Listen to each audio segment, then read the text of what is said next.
kemm għandna bżonna il-festa ta' dalgħodu, kemm għandna bżonna din il-festa.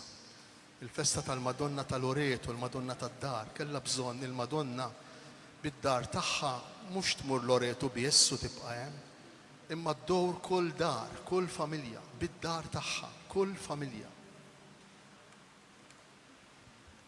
U għandkom il-grazzja intom hawnhekk fil-parroċċja tagħkom li tiċċelebraw propju il-miġġija ta' Marija bid-dar tagħha fil-parroċċja u fid-djar tagħkom, fid-dar ta' kull wieħed u kull waħda minnkom. Għaliex għandna bżonn li Marija bid-dar tagħha tiġi ġod-dar tagħna. X'hemm sabiħ fid-dar ta' Marija illi kieku aħna wkoll nixtiequh, irriduh. Aħna llum bdejna nagħmlu distinzjoni bejn il-post, il-flett u d-dar. Ħammur il-flett, ħammur il-post u ħammur id-dar. Ħammur il-post ħafna drabi tismaħħa minn il-sien l-arajjes, ħammur il-post, naħdem il-post.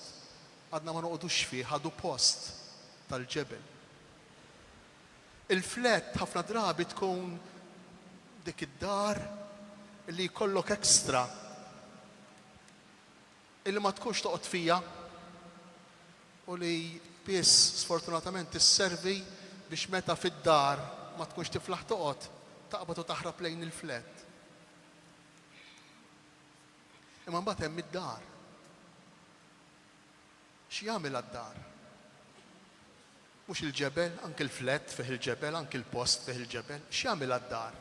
Mhux l-amara, anke il-flett fih l-amara. Forsi ssibek komdu iktar jew komda iktar fil-flett għaliex? Għax il-flett għandek dak li hemm bżonn, dak li għandek l-essenzjal, waqt li fid-dar ikollok ħafna affarijiet xi tnaddaf xi tfarfar u l-bqija. X'jagħmel għad-dar? Ejja nħallu lilna nfusna niġu mejjuna mill-Vanġelu biex naraw x'jagħmel għad-dar.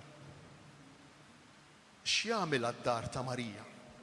Għalfejn nagħmlu festa lid-dar ta' Marija illum, lill-Madonna ta' Loreto, għalfejn? X'jagħmel għad-dar? U kemm għandna bżonna din id-dar. L-ewwel qabel kollox f'din id-dar jidħol l-Anġlu. U din hija fundamentali. L-Anġlu mhux dak bil-ġwienaħ u bir-rejx u la tafu jekk hux raġel jew mara, mhux dak l-Anġlu. L-Anġlu hija l-kelma t'Alla. Hija l-kelma t'Alla li għandna bżonna neħtieġuha, hija neċessarja biex nibnu dar, mhux tal-ġebel. Issa naraw x'inhi id-dar, id-dar tar-relazzjonijiet. Id-dar li inti tħossok parti minna. Id-dar li inti meta tmur fija se ssib min iħobbok, min jilqek, min janqek, min jirrispettak, min jisemek, min jaħfirlek. Dik hija d-dar. U għalhekk għandna bżonna li l-Marija tiġi bid-dar tagħha fid-dar tagħna, għax forsi dawn il-karatteristiċi, dawn il-kwalitajiet, kull ma jmur qegħdin jonqsu id-djar tagħna għal ħafna ħin saru vojta. Ma nistgħux immorru lura għażmien meta fid-dar dejjem kien hemm xi ħadd. Forsi kien hemm il-parti l-kbira tal-familja, jekk mhux il-familja kollha, fil-parti l-kbira tal-ħin. Ma nistgħux immorru lura. Imma ċertu kwalitajiet essenzjali tad-dar għandna bżonnhom inkella ngħixu ħażin, inkella nomordu mentalment, nomordu psikoloġikament, nomordu spiritwalment. U din hija waħda mir-raġunijiet għalfejn il-mart, id-diffikultajiet, il-problemi jista' jkun li flok jonqsu minkejja li x-xjenza tiġri u timxi l quddiem qegħdin jiżdiedu.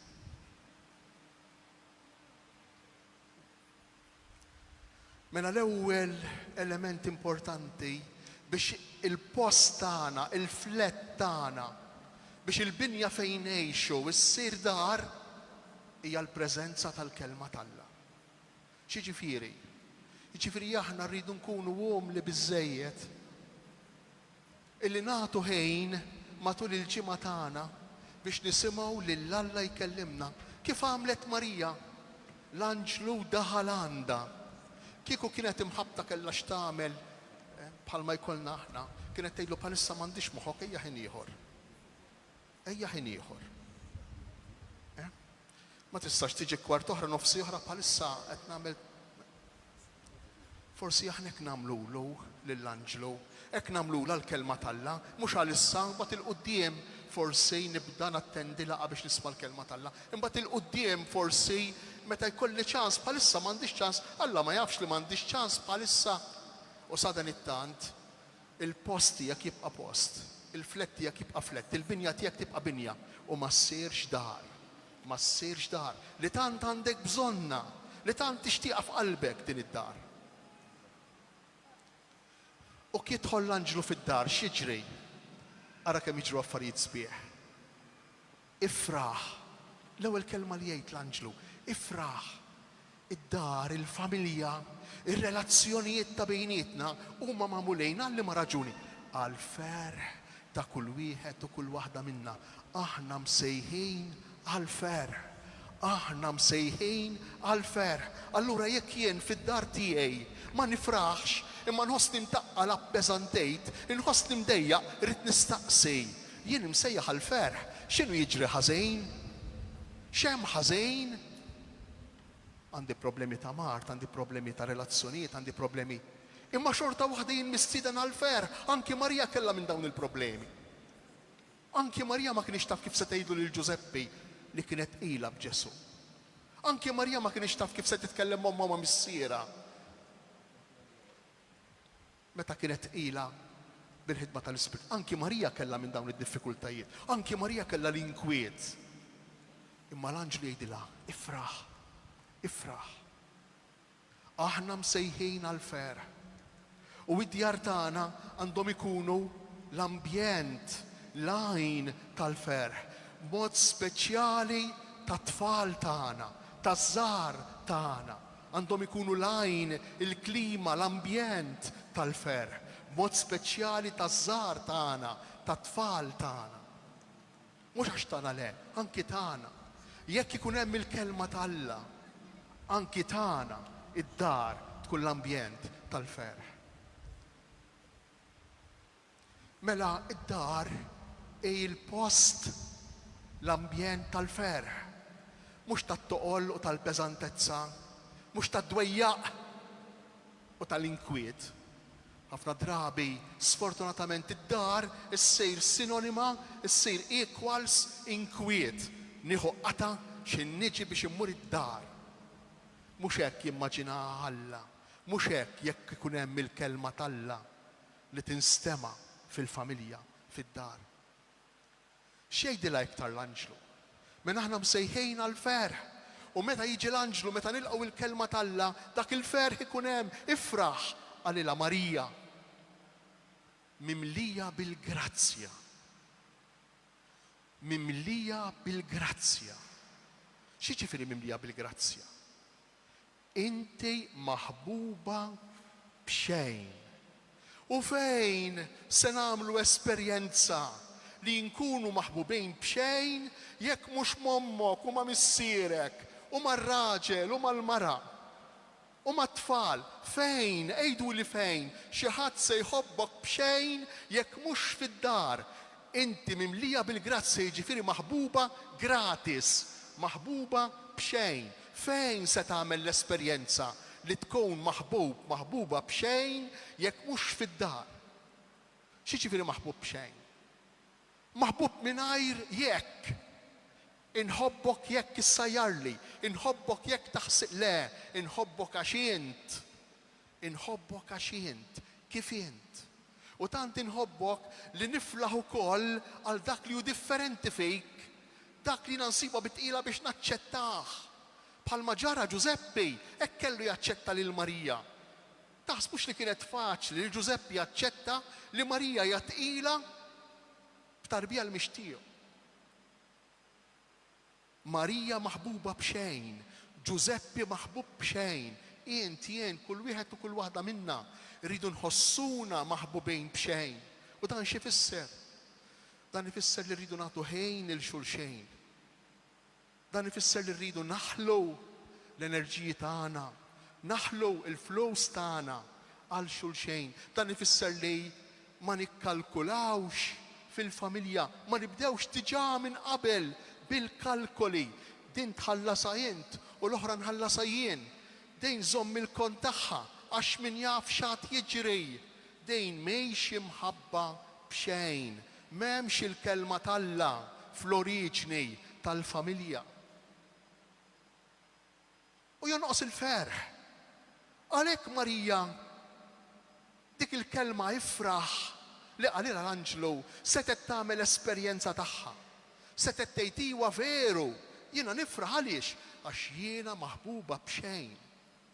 U kull wieħed u kull waħda minna nistgħu nħossu s-serenità u l-paċi tagħna meta nħossuna maħbubin b'xejn. Din hija waħda mill-ikbar problemi tat-trobbija ta' fux.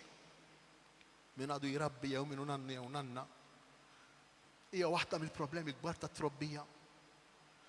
Meta jien għadni tifel jew tifla, ninduna bil-mod il-mod ta' ħadd ma qalili b'mod dirett, imma nitgħallem bil-mod il-mod illi jien minix maħbub kif jien, imma jien maħbub jekk ngħaddi mill-eżamijiet.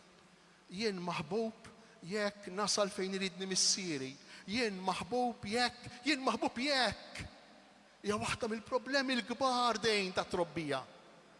In-nuqqas ta' gratuwità fl-imħabba. Jien ma nħobbokx kif int. Ma jfissirx li ma nixtieqlekx il-ġejt, ma jfissirx li ma rridikx timxi l-qudiem, mela le, imma mhux l-iskop tiegħi fejn iridek tasal jien jiġi qabel ir-rispett tiegħi lejk, għax ma wsalx fejn rid jien inkisrek, ngħajrek, ma nistmakx, nirrikattak. U ma affarijiet li jiġru fil-familji tagħna, in-nuqqas ta' mħabba b'xejn. Mimlija bil-grazzja, maħbuba b'xejn. Il-kelma l-oħra li jgħidilha l-anġlu. Il-mulej miegħek. Fejn se nitgħallem jien li Alla huwa miegħi jekk mhux ġol familja? Fejn se nitgħallem inrott is-salib? Fejn se nitgħallem ngħid it-talba ta' sliema lil Madonna propju f'din il-parroċċa dedikata lilha? Fejn se nitgħallem insejjaħ lil Alla missieri? Fejn se nitgħallem jien lil ħolqien ta' madwari s-sabiħ, il-baħar li kif tittawlu mit-twieqi tagħkom taraw? Fi żbuħija tiegħu tas-sajf u fil-qilla tiegħu tax-xitwa. Min se jgħallimni dak? Kif ġie? Min fejn ġie? Min għamlu? Min m'għamlux? Kif se nitgħallem jien nirrispetta il-ħolqien u allura ma rrispetta l-ħolqien nirrispetta wkoll il-bnedmin għax il-bnedmin huwa parti mill-ħolqien. Jekk jien ma nafx li Alla hu miegħi. Jekk jien ma nafx li Alla hu miegħi, jgħidu li iktar ma jidħlu flus fid-dar iktar joħroġ jiġri Alla. U sfortunatament forsi jekk qiegħed jiġri f'pajjiżna, mhux biss fid-dinja kollha. Aktar ma nsiru sinjuri u aktar ma suppost ngħidulu grazzi lil mulej għal dak li qed jipprovdilna, forsi aktar qegħdin nibatuh bil-pulejt il-barra minn ħajjitna. Mhux għax irrabjati għalih, mhux għax għandna xi ħaġa kontra tiegħu, le anzi, imma qisu bħalli kieku m'għandniex bżonnu, jew forsi mingħajru ngħaddu aħjar, għax ma jxekkilniex fl-istinti, fl-impulsi, fix-xewqat tagħna. Allura mingħajru ngħaddu aħjar. Mingħajr Alla tiġri xi ħaġa kera ħafna. Jekk ma jkollniex lil Alla fil-ħajja tagħna, fil-familja tagħna, tafu x'jiġri? Illi ħafna mill-bnedmejn, u forsi aħna l-koll, neħdulu postu. U nimmaġina li jien Alla, u nimmaġina li jien nikmanda, u nimmaġina li għandhom jobdu, u nimmaġina li jien għandi niddetta kif għandhom isiru l-affarijiet. Immaġinaw familja bi 3 jew 4 lat ġewwa fija x'jiġri. Immaġinaw x'jiġri. Jekk inneħħu lil Alla, jekk inneħħu l-kelma t'Alla. Immaġinaw x'jiġri mit-tfal tagħna, jekk aħna ma nagħtuhomx il-verità. Mhux il-fantasija, il-verità. Il-ħadd minna ma għamel lilu nnifsu, ħadd minna ma jġejb is-saħħa tiegħu minnu nnifsu, ħadd minna ma jġejb il-ħajja tiegħu minnu nnifsu, imma kollox huwa ġej bħala rigal, frott tad-doni ta' Alla għalina. U Marija, qudiem din is-sentenza tal-Anġlu, ifraħ mimlija bil-grazzja il-mulej miegħek, titħawwad. U l-Anġlu x'għamel dak il-ħin? Ma qallix issa sew, jien ġejt inġiblek aħbar tajba u inti titħawwad, ta' nitlaq il-barra. Le ma għamilx hekk l-Anġlu. Lil Marija ta' ċans tkun inkwetata. Lil Marija ta' ċans tesprimi l-emozzjonijiet negattivi tagħha. Lil Marija ta' ċans jekk kellha bżonn tibki, jekk kellha bżonn tiddubita, jekk kellha bżonn tistaqsi iktar tard tistaqsiet kif ikun dan la darba jien ma nafx raġel, ma nafx m'għandix moħħok, mhux staqsi l-ħadd ieħor, staqsi it-teacher. Ħatejdlek it-teacher. Il-familji tagħna biex ikunu familja, biex ikunu dar, hemm bżonn li fihom ikun hemm min jilqa' l-emozzjonijiet ta' dak jew ta' dik. Il-mara tilqa' l-emozzjonijiet tar-raġel, ir-raġel jilqa' l-emozzjonijiet tal-mara. Ir-raġel jista' jkun liberu fid-dar, il-mara tista' tkun libera, tista' tkun fid-dar, għax ir-raġel mhux se jiġġudika, imma se jilqa' l-espressjoni tal-emozzjonijiet tagħha. Għandha dritt tkun inkwetata, għandha dritt tibki, għandha dritt tkun irrabjata. Jekk ma jsirx fid-dar dan, fejn nistgħu nagħmluh? Fejn nista' nkun jien? Fejn tista' tkun int? Jekk mhux fid-dar. Imma dan x'jitlob? Dan jitlob rispett kbir lejn il-persuni. Dan jitlob paċenzja kbira, dan jitlob imħabba fit-towl li ma tistax tiġi jekk mhux mis-smieħ tal-kelma t'Alla u miċ-ċelebrazzjoni tal-Ewkaristija. Jekk ma nħallowx lil Alla jurina kemm jieħu paċenzja bina, kemm iħobbna, kemm lest jagħtina lilu nnifsu dal-għodu stess. Kol dan ġismi, anki jekk il-biraħ tradejtu, anki jekk il-biraħ ma kontx fidillejh, anki jekk dal-għodu qomt irrabjat u nisħed forsi anki lilu, imma se jgħid jerġa' jgħidli, dan ġismi, kol, dan demmi, ixrob. Minn fejn se nġiba din is-saħħa jien fid-dar, fil-familja, biex nilqa' l-emozzjonijiet negattivi ta' tfal, id-dubji tagħhom, id-diffikultajiet tagħhom, u nħobbhom ta' veru, inħobbhom billi rridhom, nixtieqhom jiġu l-qudiem iwa, imma mingħajr ma npoġġi l-iskopijiet tiegħi qabel il-persuna tagħhom. Allura meta hemm il-kelma t'Alla, meta hemm l-Ewkaristija li jmexxuna fid-djar tagħna, fil-familji tagħna, ikollna l-ferħ. Inħossuna maħbubin b'xejn, bħalma ġrala Marija. Int mimlija bil-grazzja u l-mulej jkun preżenti f'nofsna. Meta jkun hemm dawn it-tliet karatteristiċi fid-djar tagħna, ikun hemm il-wisa l-emozzjonijiet kollha kemm huma, għad-dubji, għall-konflitti, m'hemm l-ebda familja perfetta, m'hemm l-ebda familja li ma jkollix konflitti, problemi, diffikultajiet. U hawn tiġi allura bil-qawwa ħajkun minni skont kelmtek għax jiena l-qaddejja tal-mulej. Kemm irridu ngħiduha dejn fid-djar tagħna, kemm irridu ngħiduha dejn fil-familji tagħna. Mhux biżżejjed li ngħiduha darba meta niżżewġu, imma rridu nkomplu ngħiduha kuljum. Hawn jien il-qaddejja tal-mulej, ħajkun minni skont kelmtek. Hawn jien mulej, illum ser nibda l-ġurnata, se mmur għax-xogħol, għandi it-tifla bid-diffikultajiet, bil-problemi, għandi omm irid nieħu ħsiebha, missieri bid-dimensja. Hawn jien mulej, kif se nlaħħaq illum, hawn jien mulej, ġej nagħmel ir-rieda tiegħek. Hawn jien mulej, nilqek miegħi ħalli tgħinni naffronta l-jum li ġej fuqi. Hawn jien mulej, il-qaddej tiegħek, il-qaddejja tiegħek. Allura bir-raġun ngħidu li għandna bżonn mhux festa waħda tal-Madonna tal-Loreto, imma għandna bżonn festa li nagħmlu f'kull familja tagħna meta aħna nilqgħu fid-dar tagħna, fil-post tagħna, fil-binja tagħna, fil-flett tagħna lil din id-dar illi minn Nażaret tiġi għandna.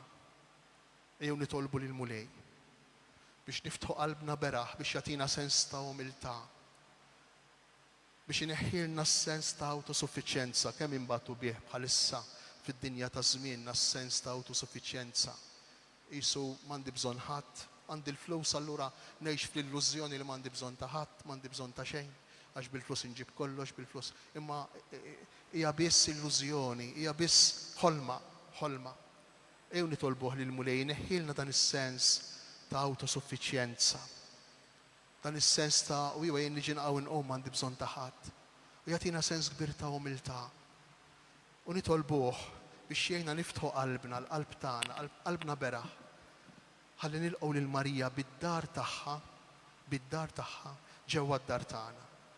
U jibqgħu ċerti li kull festa tal-Madonna ta' Loreto issir il-festa tal-familja tiegħek, tal-familja tiegħek, tal-familja tiegħek, tal-familja tiegħek, tal-familja tiegħek. Hekk ikun ħela jekk il-festa tal-Madonna ta' Loreto tibqa' biss fil-Knisja u fil-pjazza u fit-toroq fejn seddur il-purċissjoni u fejn iduru l-marċijiet. Ikun ħela. Jalla l-festa tal-Madonna ta' Loreto tidħol ġewwa djarna.